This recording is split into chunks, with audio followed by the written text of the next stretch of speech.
Però io ho qui Jessica Canton, che è il sindaco di Fiume Veneto. Perché dico questo? Perché il 3 di novembre ha firmato un'ordinanza ed è la prima volta, insomma, che ce lo dice. Di che ordinanza si tratta? Sì, direttore, riguarda Viale della Repubblica. Viale della Repubblica è la via centrale, diciamo, di Fiume Veneto, è una ex provinciale, ora in gestione a Friuli Venezia Giulia Strade, conta 9.500 passaggi giornalieri. Ma in quelle condizioni? Di cui 1.500 con traffico pesante. L'asfaltatura di Viale della Repubblica è stata approvata nel piano regionale per le asfaltature un anno fa. La gara d'appalto risale al febbraio di quest'anno.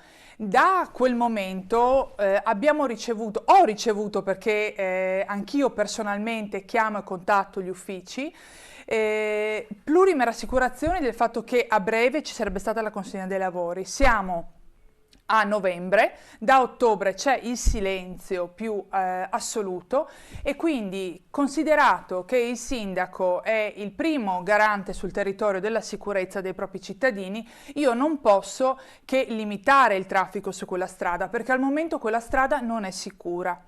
Ho quindi disposto il divieto al transito dei mezzi pesanti e per tutti gli altri mezzi l'obbligo di un limite di velocità non superiore ai 30 km/h. Fatto benissimo. Per il momento. Se poi purtroppo queste opere di asfaltatura necessarie per le condizioni della strada e le foto che abbiamo visto... Immagino che fossero provinciali prima queste strade, no? Esatto.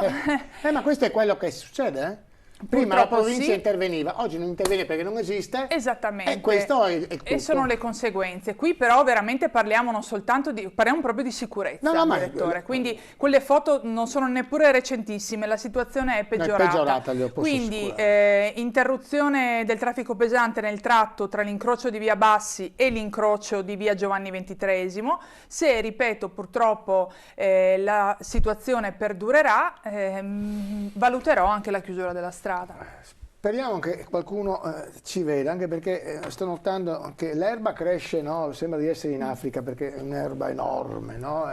In alcune strade che non sono più provinciali, mentre le provinciali erano in altre, queste, vediamo. Bisogna ricordare che purtroppo tutte le decisioni hanno impatto immediato, quotidiano sui cittadini, sulla vita dei cittadini. Guardi, sfonda una porta aperta. Jessica Canton, il sindaco a Fiume Veneto.